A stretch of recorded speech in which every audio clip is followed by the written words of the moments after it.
Welcome back to Strength Cultures Podcast, number one in the hearts, number one in the charts. We are back with a special guest, Anthea Woodruff, what did we end up with? The owner. Just the owner. The owner of Thrive Stronger. We were thinking maybe she had a cool name. Who are kind of new.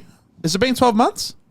Yeah, 12 months. 12 months. Pretty much since we came here. Since we moved here. Yeah. When did we move here? I can't even fucking remember that. We July 1st-ish was when we... Oh, but we were locked down. We're in lockdown, so we didn't really... we did. We had 8 days. I did like 2 sessions. Yeah, we didn't really open till like October properly. Yeah, and we didn't do any dodgies at all, so... Whenever we got let out. Yeah. But yeah, Anthea Woodruff, thank you for joining us. Very excited to be here. Long awaited. Yeah. There was a few like, where the fuck's Anthea? And I was Finally got the call up. I was like, it's coming. We just had to get everything up and running. So you had the biggest platform possibly. Yeah. So it's ready. It's right there for you to take. But welcome. Thank you for coming on. Obviously you guys were just away. Where were you? Port Douglas. Port Dougie. Port Deuceless. Yeah. Port Deuceless. As my Hindu said. But yeah, Port Douglas. It was very nice. We had, sorry. I'm rusty. Holiday. Still dusting the cobwebs off. Jason and Anthea and Deuce and I were together for 5 nights, so it was really nice. They were there a bit earlier. We were there for a bit longer after, but we had 5 nights together. And as you know, it's always fun hanging out with Jason. Yeah. It was great. It was good. We laughed a lot. Jace is the man. We used to just have these conversations at dinner for 2 hours about God knows what, and it was just funny. There really is no one like him. Oh, he's so unique.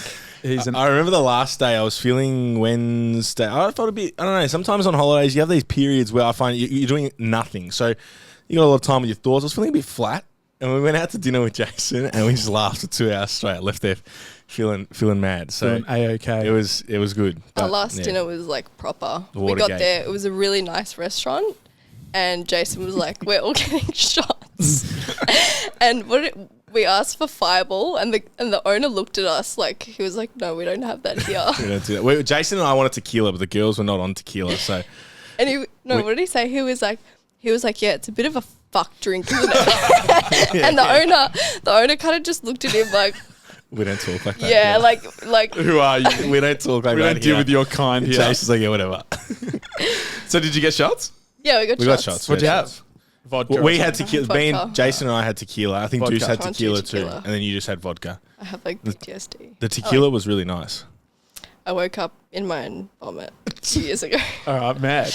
Yeah, I can't do tequila. Beautiful. It's scarred you. Yeah. That's fair. I've definitely got one of them with Stella Artois from Schoolies. I reckon I had me and you. How many Stellas did we have at Schoolies? A lot. I actually I spoke about Schoolies on the trip with Deuce, and I was like, we were there for 7 days, and we were disgusting amount of alcohol. Like, I could never ever repeat that in my life. Remember that run we went on after like day 5? It's disgusting. We just ran with shirts off. Me and you thinking we were the hottest guys down in Byron Bay. No, we thought we'd counteract the 48 beers we had the day before with a 5 kilometre run. Like hungover, it was disgusting. It's actually I don't think I could get that drunk now anyway. Like I don't. You can. Yeah, definitely. Jamie. Jamie loves it. I get to a point where I'm there and I know that any more now is just going to make me feel shitter, so I just stop. Sometimes you got to go there. Absolutely. You got to get there, Charles. Huh? We've got to get you there. One day. Maybe something big. Yeah. Just checking in to say that the online mentorship, my personal online mentorship, is currently open for registration. If you're a young coach or somebody that's just looking to progress your understanding of both coaching systems and application, or business systems and the application of those, it kicks off on August 1st. First link in my personal bio. Also, if you have any questions related to it, don't hesitate to reach out to me personally. I'm happy to have a chat, and I'd love to see you in there. Thank you. So my 30th is coming up 2 weeks. Oi. Jamie's 30. Oh. This has been a big way around, but let's get to Anthea. Let's talk about.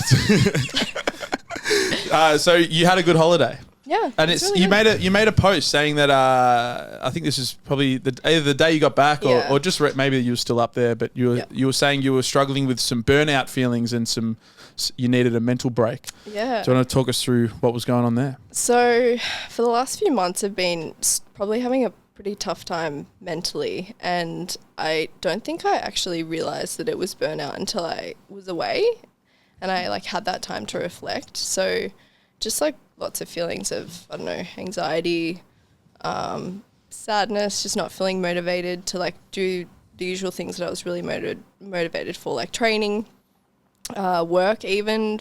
Found that a little bit, more of a struggle, which was even more of a struggle because it's such a big part of my identity as well. And so it was a bit worrying that I was like, well, why am I not, feeling G'd up to train? Why am I not feeling, G'd up to do my PT sessions and show up? But yeah, it wasn't until I actually went away that I realised that I was like, wow, I've been fucking battling working. Yeah, been battling with burnout. And then I sort of realised, I was like, yeah, well, I've been studying and working pretty much since I got out of high school, like, of course. But I think because I love what I do so much, I really don't consider it hard. It comes quite easy for me. But I'm feeling so much more refreshed, like, coming back. I was even saying to Charlie, like, I'm excited to potentially do a powerlifting comp. Which for the first half of the year, I was like, fuck powerlifting. I don't want to fucking train for like 3 hours. Like, I was so sour about it. But anyway, feeling a lot better mentally. So That's right. We don't have to train for 3 hours. You don't have to train for 3 hours. So 3 hours it's a myth. It's just more so training in an environment like this. It's such a social, like, everyone here, like, you'll be talking to every single person. So You got to come at 6 a.m. No one's here. sleeping then. Come on, how much do you want it? How bad do you want it? How bad do you want it? You got to train at 6. Yeah. Yeah, no, I definitely, I felt that as well when I transitioned. I was actually transitioning out of powerlifting, but that was one of the big factors for me is, like, I don't want to put this much time into training anymore. Yeah. Like, it definitely is a hurdle for certain people. But I also think, as Charlie said, it's a bit of a myth. You don't need 3 hours. for sure. It's a myth. I was going to say the burnout thing though is very real because I felt that too. The Tuesday before we left, I was sitting down the back with Dave Brissett and my sister, and I was literally just staring into space. And I was like, I have no energy to be talking to people. And Yeah. he's like, you're ready for a holiday. He's like, you need a holiday. And then now I've gone on the holiday, I've come back and I'm actually like, oh, it feels, it's almost like a mental deload, like what we do for training. And I think it's something that is super important for people to just actually take a break from work. And like, even with, getting up in the morning on your holiday and you just read your book or go for a walk and you get to just chill out. It was so nice. So I felt that burnout as well. I think I massively. also had more time to, like, think about sort of my behaviours and actions that I got sort of in a cycle with, like, for the past few months, like, just really getting sucked into certain thoughts and, like, feeling really negative and just letting them, like, take over me. Like, I usually had I've always been very aware of my thoughts and feelings and everything and have always been able to sort of overcome them.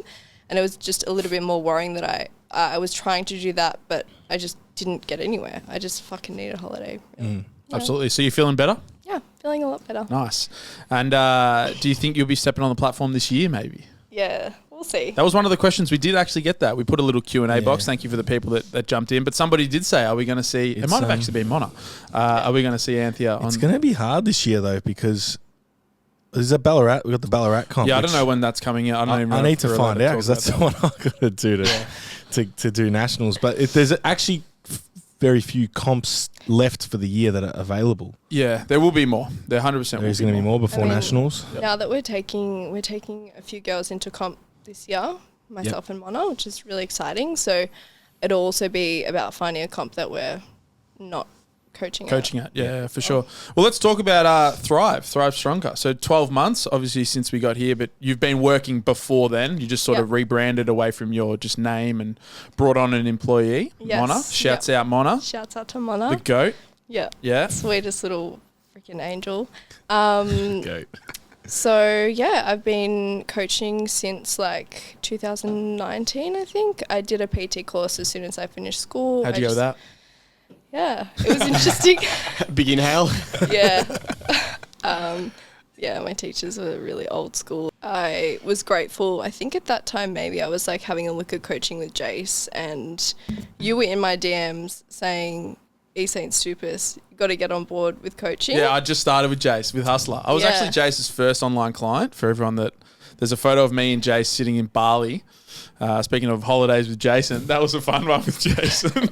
Bali Belly. The Bali Belly. You ate, how many oysters did you eat? 100 oysters? 50. 50 oysters. And Jace had about 48 orange juices, got Bali Belly, and then missed his flight.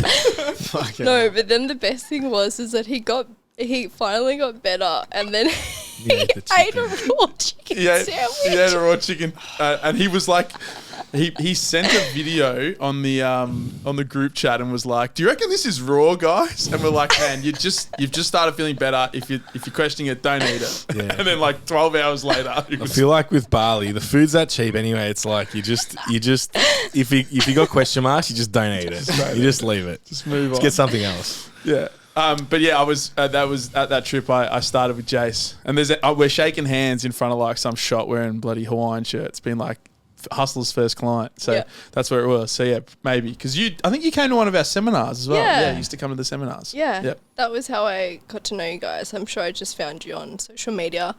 Yeah, and then you were like, got to get on board with coaching with Jace, and then I did, and yeah, Nice. he taught me a lot. So anyway, I did my PT course, and then started coaching, and I was just like Anthea fitness, whatever, and I just saw everyone around me like with an actual brand name, and I wanted to expand, but I didn't know which route I was going to take, whether I wanted to like hire more people for like social media and like stay my own brand. I remember having conversations with you about it, Jamie.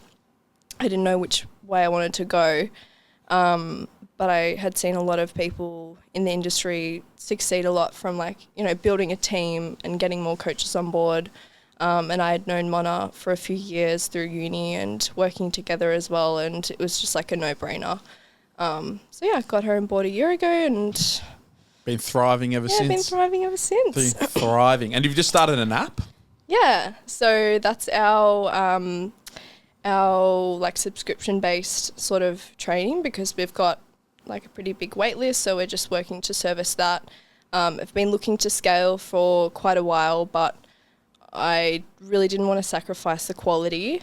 Like definitely had opportunities to scale, do challenges or whatever, but I just was never interested in it. So I just wanted to wait until we'd have like the one-on-one built up a lot more before scaling and creating something. But we've tried to make it as proper as possible, and include as much education into that. Yeah. So yeah. Absolutely. It looks like it's a fantastic thing. So I know we've been doing a little bit of market research, because the app, we're potentially going to be doing something similar. But you definitely seem like you've got a lot more education built in, and a lot more, it's a lot more personalised than what most people would experience with, or what they would expect from just an app. Well, like the thing that I saw and I noticed a lot of is with these like programs, a lot of them are just like random, like you sign up in like May and you get the May program. But what I really wanted to create was something that's like progressive. So although this isn't going to be the best thing for everyone, but I think a program should follow some sort of, regression to progression. So I really wanted to build that into a program. So yeah, I would say that that's how we differ from the other ones on the market. It is also like a partially coach service. So there's like form feedback in the Facebook group and stuff from me and Mono. So yeah, we're working for a long time for that. So I'm really proud and happy that that's sort of out there finally. Absolutely. And I know I've put pressure on you outside of here, but are you going to run some seminars? People want some seminars. Yes. Are they coming? They're coming. Well, I'm presenting to the interns. Yeah. In a month or so. Absolutely. And then hopefully me and Mona will get to doing some workshops and seminars. Yeah, absolutely. The world needs more, 100%. I want to take this all the way back. A question that we commonly ask our guests are related to like how you got started in fitness and where you, like your initial sort of people that you looked up to or sort of inspired you to get into training, because you've got a bit of a different journey, and not many people know this, but you actually did bodybuilding shows in high school, which is crazy. Yeah. I remember coming across your Instagram and be like, oh, there's this girl, blah, blah, blah, just did a show, I was just reading some stuff. And then the next photo, you were like at school, and I was like, what? Yeah. So basically I signed up to the gym when I was like 16. I'd already been doing like some boxer size classes and just other like Boxer size. yeah. What a phrase. Boxer size. I know. Charlie and I used to take boxing classes. so did I. Yeah. We all did it. Jab cross. Yeah. Jab cross. Come on, Hook, guys. uppercut. Hook, uppercut. Duck. All right, fast 10. My favourite thing with those classes before we let you finish your answer is that whenever I couldn't think of anything to give them, run around the block. 100%, yeah, up and down the stairs, yeah. Had to go up to. We used to have the street name, so like a bigger one would be the furthest street, and That's exactly what I did at mine. York Street. You'd send him to York Street. Yeah, and kilometre. It's like 1.6 kilometres Yeah. out and back. You get 15 minutes to yourself. yeah, And mad. everyone's like, oh, No, they loved it. They used to love it. well, I didn't. Not you, Yeah. but like the clientele we would do, like, loved that kind of stuff. Loved it. So yeah. I remember I've got one more story, but doing spin class, I used to work at Recreation Hampton, and I was known as the spin instructor that didn't ride the bike. Same, I did that too. I never got on the bike. Fuck that. I was like, I'm squatting later. I'm not getting on the fucking bike. Getting on the fucking bike. I'm just gonna walk around and turn people's dials up. I was literally known as the instructor that didn't ride the bike. I don't want to do that class. He doesn't ride the bike. That's Yeah, funny. too funny. So That's you unbelievable. started boxer size. You were, Yeah, I did some boxer size. and by that you were in the classes. Yep. Yeah, Yep. not in running the them. classes. Yeah. No. Yeah. So Which I. gym? Oh, no, it was out of like a boxing gym. Oh, proper boxing. Yeah. Crazy. Anyway, so then I joined the gym. I got really hooked with that because I feel like I'd always like hated PE, hated sport, like always used to try and skip it. I'd never really liked it very much at all. So when I found the gym, which was something that I found I had a lot of, I built confidence in, I just took it and ran with it. I was like, fucking finally, I'm actually doing something that's good for my physical health, my mental health. And I think that that's what a lot of females, because there are more barriers for, women getting into sport generally. And I know, like, when I went to high school, like, fucking every single girl was trying to skip PE, skip sports. So, yeah, the gym, I found out, absolutely loved it. I was training like 6-7 times a week. I couldn't wait to go after school. I would literally spend my nights like watching Mikey's Hotel and like 3DMJ and Jeff Nippard. So you got into the meat and potatoes. You found him early, yeah. Well, first I would watch like all the bikini competitors, and yeah, I ended up like going to all the Arnold Expos and everything, like like going up to the influencers and like getting photos with photos and stuff, them, yeah. like full fangirling. So I guess I was exposed to like the bodybuilding realm a lot, and I always like had the goal eventually to compete. But I got an opportunity come up with a coach that wanted to sponsor me, and I was like, well, this is like a once in a lifetime sort of opportunity. I should just take it. And I was like, I'm doing all the training. I had already been tracking my macros. I'd already like sort of gone a little bit leaner. I was like, what? It's not going to be that much harder. Like, I'm literally already doing everything. Yeah. So yeah, I said yes, and then started prepping. I can't remember when it was. I think it would have been like towards the end of 2016. And then I competed in 2017 at the start of the year. I was 17. I came second in my division, and then like third in like the open class, which is everyone. So I was pretty stoked with that. I was looking to continue, but I was like, I'm doing year 12. Like, I should probably focus on that. So then I said no to the comps. Then that ended the relationship with the coach, because they were like, oh, well, if you're not going to do any more comps. Yeah, that's fair. Yeah. But it was kind of shit because I was like left on my own to like do my own thing, like post-comp. Like post-comp rebound, yeah. Which is the most important thing. Like, yeah. You would also argue that with your clients who you do fat loss phases with. It's the post-diet that's so important. So you sort of missed that part. Yeah, for sure. I want to, before we, because I think that will bring in some good stories and some good help for the listeners, but I just want to take a little step back there. You said you were tracking macros at school. Yeah. In 2016, when did macros become like popular? Like, See, I think was this that is sort an of... I think this is an age thing, because you guys are a little bit older as well. Like, I'm closer to Anthea's age to you guys. I was doing that as well. You're old, Jamie. I'm sorry. Yeah, I was doing that as well. 2015, I was Really? tracking my tuna and beans at lunchtime. You're tracking macros at school? I was tracking macros at school. So I think it was more prevalent by the time we were in school than by the time when you guys got into the What do you gym. reckon the macros of a Frankie hot dog was at the canteen? Did I tell you about that? We spoke about that in Port Douglas. Frankie, I said his mum took him off the menu. Oh, my favorite, that's right. Yeah. my favorite canteen item. We spoke Loris. about it, and Jamie's like, "Fuck it." No, Jason's a fucking Loris took the favorite food off the thing. The Frankies. Oh, the macros there'll be 30 grams of fat. Just so people know what a Frankie is, it's a hot dog, like a generic hot dog. Think about like the most fucking a Wendy's hot dog. Yeah, like the most rancid tube of meat Pig's possible. Inside pastry with cheese and tomato sauce and mustard. and it's like baked in there. And So the cheese would be disgustingly full of fat. Pastry, butter, and then the hot dog itself. Whatever that meat they used in that hot dog. But they were delicious. And Mum was like, "We can't be serving this to kids," because my mum was like the assistant canteen manager. Shouts out to Loris. Shout out, Loris. Absolute weapon. But she was like, "We can't be serving this to the kids anymore," and pulled it off the fucking menu. Good on you, Loris. It's my favourite thing. Jason couldn't believe it. He's like, Jamie's mum pulled it. I was like, yeah. Just dog the boys. Yeah. Well, maybe it was a time thing. So you were tracking macros in school? And yeah, in year 12. So yeah, maybe when I got to we training. missed- Donnie, were you tracking macros at school? I didn't start training. No, he didn't start training. Fair enough. Yeah. I don't know. This is completely news to me. It would have been like a massive thing, but I reckon if you were into There were a fitness, few people. it was you'd notice it. Like I if you were think- consuming just kind of standard fitness content, it was probably more out there than it was in like Instagram. 2010 for you guys. And we didn't have Instagram in year 12 too. I think Instagram changed the game a lot. It brought a lot of more people in fitness closer together. And then people were seeing it's interesting because we were not tracking macros. So what about your training regimen during school? Yeah.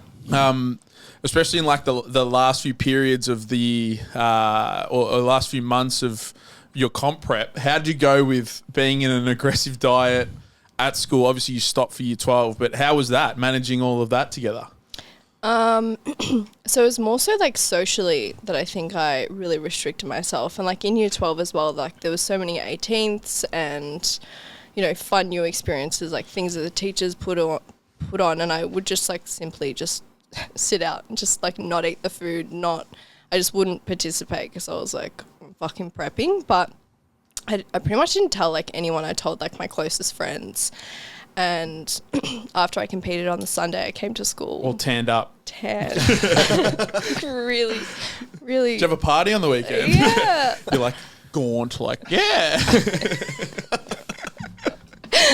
Yeah, so everyone obviously figured it out, and like on social media and stuff. And like even some of my teachers found out, and that was a little bit, I think I was just so embarrassed about it too. Like even teachers coming up to me, they're like, "Oh, so what are you doing this body sculpting?" Body sculpting. Yeah. That's such a 90s I phrase. know. Les Mills class. body sculpting. So it definitely wasn't the typical like netball or basketball as other people Yeah. did in high school. So yeah, it was very different. But I would say more so socially I struggle with. It was at the start of the year, so I don't think it took away from my studies too much. And as I said, I was already training like 6-7 times a week. Not that you have to train that many times for a comp. It was just the way that I did it. Yeah. And Yeah, and then so then we move through that period and you've come to the rebound or the coming out of that phase. You've lost your coach. Yep. As a result of the sponsorship and not moving forward with competitions. But what was your approach? How did you rebound out? Well, so I knew a little bit about reverse dieting. I knew that I had to increase my food, but it was more so like, although I knew that I had to do it, it's still hard to do it because like I was so afraid of losing that physique. And although everyone always talks about how it's not sustainable, deep down I was like, no, I'm going to keep this physique. I'm going to stay this lean. So it was definitely a struggle. And I think it was a big wake-up call for me when I had lost my period for 2 years. And I was like, maybe what I'm doing isn't so healthy, because I almost had this like false perception that what I was doing, like being really lean, eating low fat, was genuinely healthy. Like because at school as well, I was like learning a lot about like the obesity epidemic and like, you know, how bad that is on our healthcare system and everything. And I was like, you know, I've fucking worked it out. it's macro tracking. Yeah, and you just throw it on everyone. I remember. I want to add to this. I remember when I learned about macros. I literally went home and lectured Mum in the kitchen, and was like, "Mum, I can't believe there's so many fat people. Like it's so easy. You've got 4 things to worry about. You got protein, carbs, and fats, and alcohol. Most people don't worry about." And I went through this whole thing, and I was like, "It's so easy, Mum." And it took me like 6 years of like education to realize, like, all right, there's more to it than just the number game of macros. Literally, that was me. I'm pretty sure my year 12, because you had to do like the debate, like everyone had to like talk about it. Mine was like on the obesity epidemic. And how easy it was to fix. Macros. I was like, it's your responsibility. Yeah. I was a bit the same too when I was younger, working at Swim Master. I remember I made a comment once about that issue, and it's such a simple fix. And one of the clients there ripped me apart 'cause she works with obese people. And obviously now, being a lot older, I realise there's a lot more to it than just eat less. Like there's a big psychological component to it. Yeah, we're surrounded. Like I read the book The Hungry Brain. And literally, like even just our brains, the way we've evolved is to want, when we see food, we eat it and we get it in because we don't know when the next time is. That worked back when it was, you might eat once or twice a week, but now when you've got Maccas on every corner, you go to pay for your petrol, there's candy bars right there. I don't know why I called it candy bars, chocolate bars, but yeah, it doesn't quite work the same anymore because we're literally tempted at every single corner of our lives. Yep. So yeah, it's not that simple. I've got one more thing that I remember lecturing Mum about. When I never did the internship at Woodford, but I was involved in one of the classes once, and he went through the different movement patterns of like squat, bench, horizontal push, horizontal pull, real Woodford 101. Yeah, the big 6. And I lectured Mum in the kitchen about how poor everyone trains, and if you just focused on the main movements, you'd be so much easier. She gave a fuck. And I showed Mum, I was like, this is a unilateral push exercise because you're pushing the floor away. Man, thinking back, there's some topics that I've got really deep into that Mum's just been a soundboard for. It's like, good on them for listening, but like they did not give a fuck about what we were talking about. No one does. At least we're passionate. Yeah, exactly. Yeah, absolutely.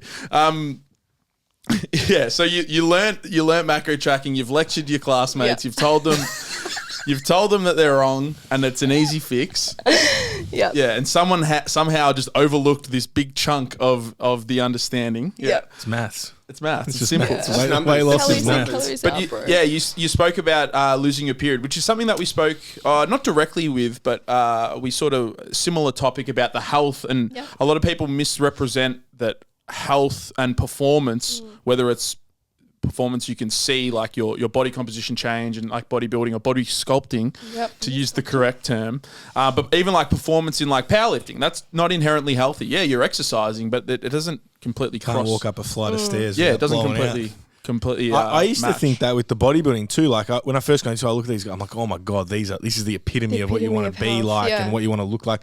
And people used to say, they're literally at their weakest. They're not healthy at all, like the women losing their periods for extended periods. But like you think that they're the best, but people don't know that that's actually not the ideal version of a human being. I went and presented at the Arnold Classic, like presenting awards, and I was like backstage. That's cool. And there was literally like people like passing out. There was like an ambulance, people like paramedics and stuff ready to go out back.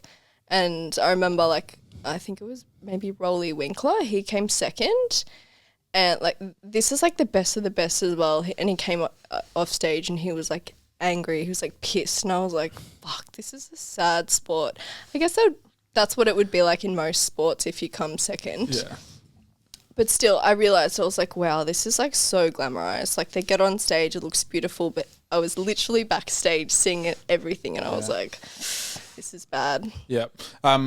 So how did you move through that process? Like obviously reverse dieting, you learned about reverse dieting. Did you implement it, or it was something you battled with for a few, you said 2 years you had lost your period for? So I think it was only really at like the 1 year mark that I realized like, okay, I need to do something about this. So I did eventually increase my food, because obviously it was from like such chronic, like low energy availability, also just chronic stress as well from doing it at such a young age, whilst my body was developing. So needed to get more calories in. I was eating like 2,500 consistently, reduced my training volume as well, tried to include more stress management strategies as well, and finally got it back. But now I can just appreciate like having a healthy, normal menstrual cycle, because I think with athletes as well, when females lose their period, it's almost seen as like, cool, that's like one less thing you need to worry about, when in reality it's not healthy at all. It's actually, there's really detrimental effects of not having your fucking hormones. Yeah. It just suppressed everything. Yeah. As you were kind of learning some of these things and starting to implement them, were any like people, like key people that you learnt off that kind of helped you understand these things to kind of change your kind of mindset and your approach? So Lyle McDonald, he has that famous book, the women's book, I think. There was also another lady who actually really helped me. I emailed her. Her name's Victoria Falker. She's got like a PhD. She does a lot of research into like women using contraceptions and PEDs and stuff like that. And I emailed her, and she actually sent me like a voice message back telling me, that was awesome, giving me some advice as to what I should be doing.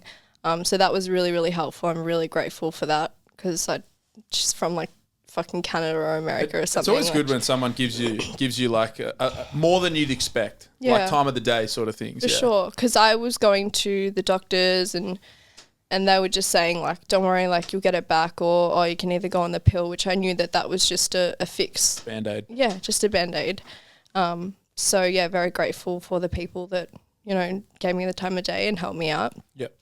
So yeah. It's I think it's shifting, but there's still it's still a big issue without a doubt in the industry, especially when you start to talk about like performance goals and all of that. Like, I think we have a long way to go still. Oh, for sure. Yeah. Yeah. Absolutely. So you never did a bodybuilding comp again, or body sculpting comp again? No, that was it. Just the one. That was it. Just Body the one. sculpting. Do you want to do it again? Yeah. So like even after that comp, I was like, I'm always going to return back to the stage. I'm not done yet. Yeah, 17 years old. I'm not done. And so I always had the goal, and that's what I've sort of been working towards for the last few years. But I think with where I'm at now with my beliefs, they've definitely come a long way, and I feel like I would have to challenge the beliefs that I've got now surrounding health and, reducing calories, because at the end of the day, to get to a really stage-ready physique, you're going to probably get to a stage where you have to go really low on calories. You're probably going to lose your period, whether it's for a month or two. Like, you've got a comp date in mind. What, are you just going to pull out of the comp because... It's probably not. You've worked so hard for it. So I think just I'll have to like, if I did do another comp, I'd have to overcome all of the beliefs that I've now built up around that and challenge them again, which I don't know if I'm really ready to do. Yeah. But you're not closed to the idea. No, not closed. Yeah. I think it's because a lot, and again, we just come back to Beth. Beth had the same sort of similar experience. I don't want to say the same experience, but the health trade-off and all of that. But she got to a point where she's like, "No, I'm just never gonna." Yeah. Yeah, but it's cool that you've still open to the idea and trying to find a more not sustainable, but a more positive way to move through that experience. I think it's just because I feel like it's like unfinished business. Like I never got to really, like I was 17, I was training for a year versus like me training for... developing actual mass. Yeah, and like, which is something that I have been working towards, but yeah, so we'll see. Yeah, absolutely. If we tie all that into what you... at the very start of the conversation, we were speaking about like burnout and all of those sort of things. Do you think that a lot of those things that you learned back then have helped you in this current period that you're facing, or do you feel like there's a marry over between those sort of experiences that you've had from like a training perspective or lifestyle stress? You've spoken about stress management as well. Yeah. So I feel like from a pretty young age, because I was training and everything, like training has been a thing that's really, really helped my mental health. I've also always really loved like meditation, journaling, as well for like management of my mental health. But it's definitely, you'll still go through phases of struggling with it, no matter if you're doing those little things. I think it's also knowing that you will go through periods of time where you're probably not going to be 100%, but I think what comes with that is so much guilt as well, and dealing with like, why am I not feeling like my usual high vibing self, like, and that almost makes it so much worse. I don't know if you guys have struggled with that too. I have. Definitely. When I say I've struggled with it, I think most people struggle with feelings of guilt, anxiety, depression, whatever they may be at some point in their life. And I know most people felt it during the pandemic. But learning to just accept yourself in self-acceptance in that state. Like, and Pete Coleman used to help me a lot with this stuff, but just not trying to fight it or resist it. And there's a lot of, I read that when I read Eckhart Tolle's book a few years ago, same thing. Don't fight what you're feeling, because then you fight it, you create that resistance, and then it amplifies it and makes it worse. So it's like, why am I anxious? Why am I anxious? Why am I anxious? And you start feeling anxious about being anxious rather than just self-accepting. I think it's a struggle as well, being like a high achiever with gym and business and everything. Like, I remember, Charlie, you were struggling with finishing off your session, like Bulgarians or whatever. And I'm like... that day, I was done. And I was like, you just feel like a piece of shit, don't you? Like, that's what's like the worst thing about not like finishing off your gym session or whatever it is. You just feel like a piece of shit because you're like, why can't I just do it? Yeah, no, I know exactly, and because in that instance, it's all in your control. Like, there's no one else stopping you. It's legit. I could just do these extra 3 sets. And I remember that day I did one, and then I was like, literally for 20 minutes tossing up whether to do a second. Ended up doing the second, and I felt so much better. I didn't even do 3. I was meant to do 3, but I did 2. 2 felt like enough, and I was like, oh, I'm actually full. But yeah, it's the self-talk. I think it's just accepting things the way they are sometimes. That, you know what, I'm not finishing this session. It is what it is. I'll crush it tomorrow. I remember, and I still do that. I don't know when it was like a glass shattering moment for me when you explained that to me. Just accept that this is what the process is. Because and you used to say it with like, I think it was even like uni work or something. You told me once, and you're like, you're not going to do it. Just accept the fact that you're not doing it. Yeah. And go and enjoy what you decide to do instead. If you're going to go and watch a movie, just enjoy the movie. It's the same thing. You've with decided not to do the task. Enjoy that decision. It's very similar with like guilt around food. Like if someone's going to set aside a certain time of the week or a certain meal that they're going to eat that's outside of their plan or not health seeking, and then they work it up so much, like, oh, I shouldn't be doing this, or this isn't going to help towards my progress. You ruin that experience. Just eat the meal, enjoy the experience, and then the next day just get back to your regularly scheduled kind of eating. Because when you think about it so much and put so much weight on it that it doesn't deserve, you ruin what that experience could have actually offered you. Yeah, enjoy the indulgence. Enjoy it. That's all Eckhart Tolle that I've read, where he exposed me to all those ideas. And yeah, just accept it. Because I used to do that a lot. Like, I should be doing, because I'm a big procrastinator. Even when I was studying, I'm a lot better now, actually. I've figured out my routine. I work better in the morning. I'm a better worker before midday. So I capitalize on that now. Yeah, you got to capitalize. Yeah, because I get the 2-3 hours of good work done between 8 a.m. and 12. And then if I procrastinate in the afternoon, well, at least I got the main tasks done. Whereas before I used to not do that, procrastinate to 4 o'clock, and I'm like, oh, shit. I've done nothing. And then I feel really bad about myself. But that was what I was like in uni. But yeah, just accepting what you're doing, because otherwise you just not. I think that's what I've battled with the most. It's like what we do, you have to be, quote unquote, hard on yourself to push yourself, because you know that like you're capable and whatever. But then you need to find the balance with not being so hard on yourself and understanding of those times. As well. Exactly. It is it's a skill. Like, it's a skill that you develop over time. Yeah, you said so meditation and journaling are two activities. Are they something that you're doing like daily, or how have you had that? How have you built that into your meditation, journaling? Probably like maybe 4 times a week. I think with meditation, I definitely utilize that most like before my period, because I find that like my nervous system, it's like this instant shift that I notice in my body. My nervous system just feels a little bit more fragile. So making sure that I'm doing my breathing and just tapping into that more rest, digest nervous system. Yep. Really, really helps me. And journaling has just always helped me to just be aware of my thoughts and just reflect on things. It helps obviously to talk to people around you about certain topics, bounce ideas, but it's even more helpful when you put everything out on paper and you do that yourself. You don't need to always rely on someone else, although obviously, talking to others is great, but, being your own best friend in a way and just always, being aware. Yeah.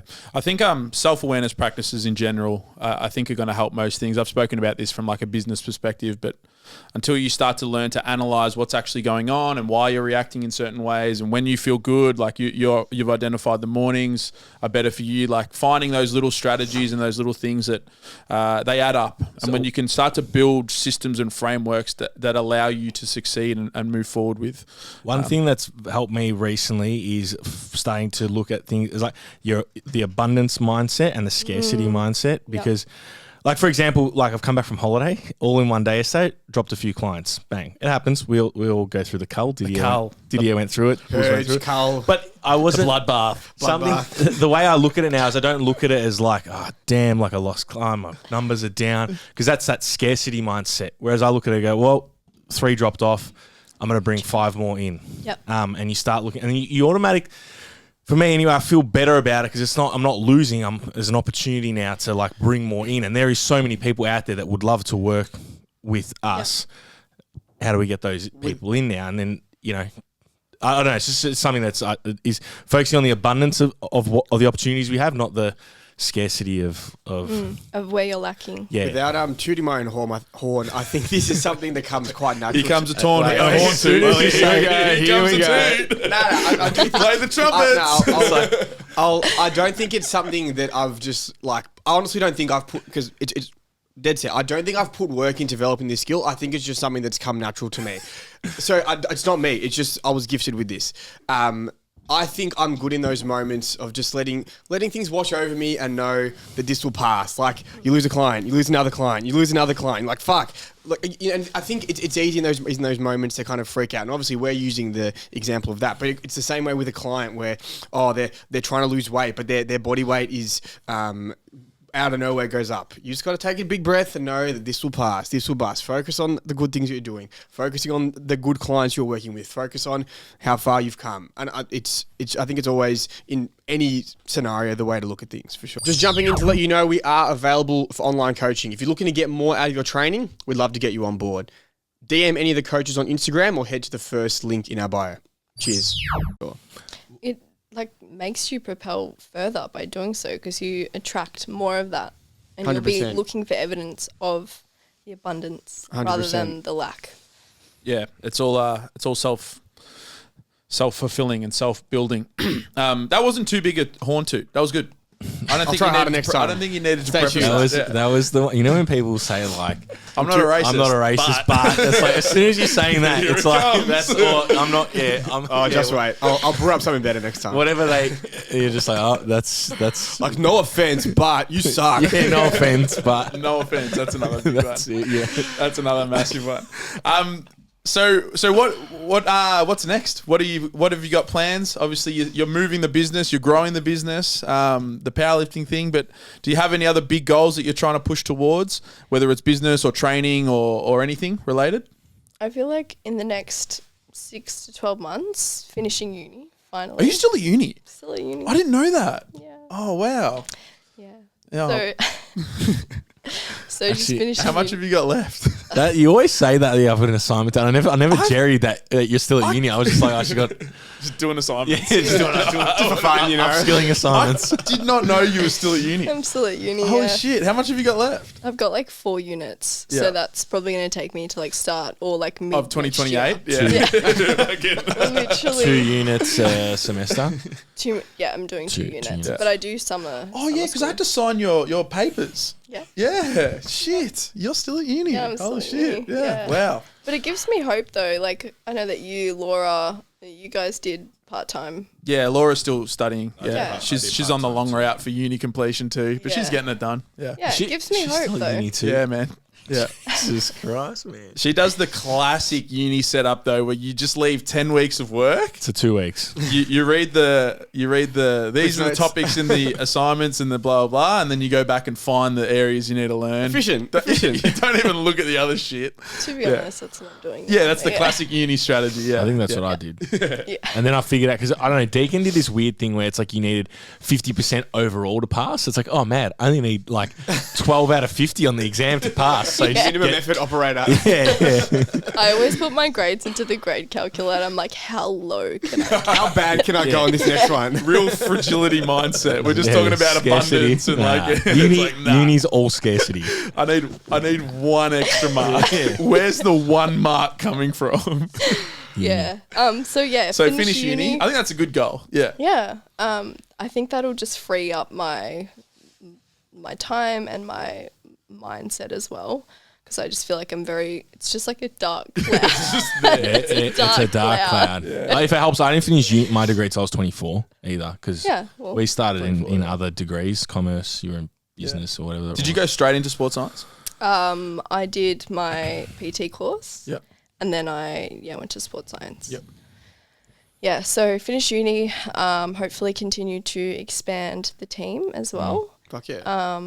And just build and continue to scale really, like with the membership and in any other way that we sort of come up with. Basically, we just want to service as many women as possible. Yep. And just take over. Take over. Do you have Number one. I don't know, because we look at obviously like your Fit by Ali. She's got multiple women coaches. Crazy. Came out of nowhere. Are you envisioning something like that for Thrive, where there'll be multiple, Yeah, coaches? for sure. Like a team Yep. of sick coaches. Sick coaches. Sick Love that. Yeah, coaches. fucking oath. Yeah, Yeah. number one. Who do you draw inspiration from in the industry? Who are the people that? Because you spoke about like Mike Israel and stuff. That was like that's a really good entry Mike into the Israel. industry. Love Mike Israel. Yeah, Mike Israel's love him amazing. He's as the well. fucking best. I love him. He's He's the goat. unbelievable. His recent video about graffiti, just go back and watch it. Go back a couple of weeks. Really? Good. Just short and His sharp, brain. but very funny. Nothing to do with fitness, just amazing. His brain is unbelievable, the way he comes up with shit. For sure. Like he thinks of an analogy for everything. Yeah. Like the most random analogies. You'll be watching a video and he'll be talking about he'll bring in some random joke that's like, what the fuck? Watching him talk at the UEBC, he was so captivating. Like he had the entire crowd hanging on his every word. Very good speaker. Yeah, I'm absolutely. getting snap, crackle, pop again. Yeah, I am too, but that's all right. Who do I draw inspiration Yeah, from? who do you draw inspiration from? Either whether it's Beck? Beck, For sure. fucking Because oath. she's like close She's in in proximity the as she's well. in the proximity. Yeah. My business coach as well, Ro, seeing her. Shouts she's got out, an Ro. all-women's gym, full team of coaches. She mentored me for 6 months as well. So just, seeing how she does. She's like a mum as well. Like She crushes it. she's fucked. She operates at a different level. Like she just does. I can't believe it. Yeah, she's amazing. Who else? Like even like Hattie Boydell, like she's got a full team of coaches as well. Sports Model Project. Yep. Do you see yourself staying more in the online space? Do you think you'll ever have a facility or a gym? I don't think so, to be honest. I feel like online there's just so much flexibility. I definitely think that the way that we're, running now with still having some face-to-face, like we've been doing monthly sessions and they're so valuable to building that community. But I don't know about ever like owning a physical gym. I feel like I'd have to be there all the time. Yeah. Yeah. I don't Jamie, know. this is your chance to own a gym or not own a gym. For a I young would coach tell out most. there. I would tell most people not to own a gym. Yeah. It's all right. It's a bunch of headaches that you don't know are coming. I had someone message me recently that I hadn't spoken to for a while, but about they want to transition it, and they were talking about, and I literally just was like, I feel like I channeled Jamie Smith, and I just started laying all of like, I was like, nah, don't own a gym for this, and this reason, just because I've seen him. There's Like we obviously we've got it now. It's but we're in Like, yeah, we went through it when we were 23, 24, 25 though. Like they're the years that you Well, can you're still living with your parents. We're living at like, home. Yeah. you can we could yeah. make $500 a week and be fine because we're living at home, Yeah. like stuff like that, and there's a lot to it, but yeah. It's one of the, and the other one is the midlife career change into health and fitness is another one where I'm just like, oh, That's a tough one. But then It's a tough one. I go like devil's advocate, and you look at someone because we don't know what the corporate life's like. Yeah, it's very true. Because That's true. people you hear, I don't know, George Katenis is someone that I talk to because he's in the corporate world and he's like, it fucking sucks. He's like, it's a whole bunch of just ass eating. You just got to suck up to every like. And I remember Luke Balassis used to say this too. He's like working in the law firm. He's like, man, it's just. The boss just drills you because that's the way he was treated by his boss and his boss treated him like that. And it's just like this downflow effect of just being smashed. And you got to work 12-hour days. You got to be here 4 hours overtime. And it's just like, so it could be shit. It could be shit. We don't know what the alternative is like. We don't know the alternative. Yeah. The corporate world. Yeah. So I don't know. That's good though. I like that you're going to be pushing online. Expanding. Yeah, online has amazing opportunities. Huge. For sure. And I think with the way that we've done it as well, like we just, like I said before, I've just never wanted to scale to a point where it's just like just shit quality. Like what we love is just like building community, building that one-on-one connection. So yeah, just doing more of that, honestly. Yeah, I love and it. education as well. Yeah, seminars. Seminars. Yeah. Let's book in let's do a public one, a big one. Collab. A collab.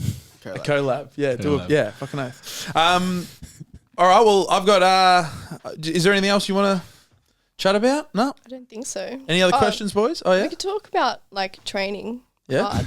Training hard. Have you been training hard? Oh, not recently. Have you been training hard? Honestly, I reckon I've been a bit shit lately too. Oh well, we're back today. Just accept yourself. What do you? No, yeah. Well, I changed coaches, and then now I've gone. I'm going to go solo programming. So it's been a bit. Oh, you have decided to do that. I told you before. Yeah, I no, left. but no, I pulled you- the pin. No, I was like, You didn't tell me you pulled the pin. I'm going to Queensland. I'm like, I'm just pulling the pin. I want to come back. I want to do. I also, for me, myself right now, I want to use my own training as some sort of, experimenting and like trying things. I feel like I've done the same rigid thing over and over again. So anyway, that's just where I'm at. But yeah. Yeah, nice. So you're not training hard. Well, as I said, I've been struggling. Poor me. No, but I guess over the years, I've definitely been very grateful that I've been exposed to environments like Melbourne Strength Culture, like Hustler, where I've just been taught to fucking train really hard and send it and G it up. just I know Deuce and G I up. always pull you aside yeah, on the pendulum. Like, we're actually doing an RPE this set. pendulum. Yeah. Well, I guess this conversation backfired, didn't it? No, well, I was going to So say the message for the masses is make sure you train hard. I was going Exactly. to. No, I was going to say, what strategies do you use with clients to ensure that proximity to failure, or at least getting the most out of the sets that you're actually going to complete? AMRAPs. AMRAPs. You slam with AMRAPs. Yeah, AMRAPs. It really helps when I see them in person because like 90% of the time I'm like, that was really easy. We're going up. Yeah. And they're like, oh, it feels so hard though. I'm like, it's fucking easy. We're going up. Smack more weight. They have no. Smack it. They have no say. And then they do it, and they're like shocked. So yeah, AMRAPs, coaching in person, and prescribing weights helps. Yeah. Also, yeah. Yeah, I think that's something that we definitely like. We love the Kool-Aid of the RPE, but there are definitely times where just giving somebody a load and saying, "Hey, man, You must hit this." Yeah, you're going to be doing this." But even just like a goal at the end of the block or whatever, like setting a hard, absolute goal definitely helps, without a doubt. I think just also like letting them know, like, hey, in the first week or so, this is a time to sort of learn the new skills, whatever new movements are introduced or whatever. But like ultimately, we want to build up and start to train really, really hard from like weeks 2 to 6. Yep. And actually getting them to understand like this is what training's about. Train so hard that like you'll need to deload. It's almost like that instead of just sort of riding the coast all the way through. Yeah, earn the rest. Earn the deload. Absolutely. Yeah. Yeah. Great way to finish it. Done. Done. Thank you very much for coming on. Thank you, boys. All the links for Anthea and Thrive will be in the description box if you want to work with Anthea. Yep. And thank you very much for listening. We appreciate it. Shouts out to the loyal followers who made it this far. Please give us 5 stars on Spotify or Apple. We're not against Apple anymore because we hit number 6, didn't we, Donnie? So we're so we love you, Apple. If you've already rated on Spotify and you want to help us, get across to Apple. Spotify, you dogs, you mutts. But Apple will fall. Thank you. Just swing across the other way. We're a pendulum here. All right. Apple will fall. Apple will fall. Ciao. Bye.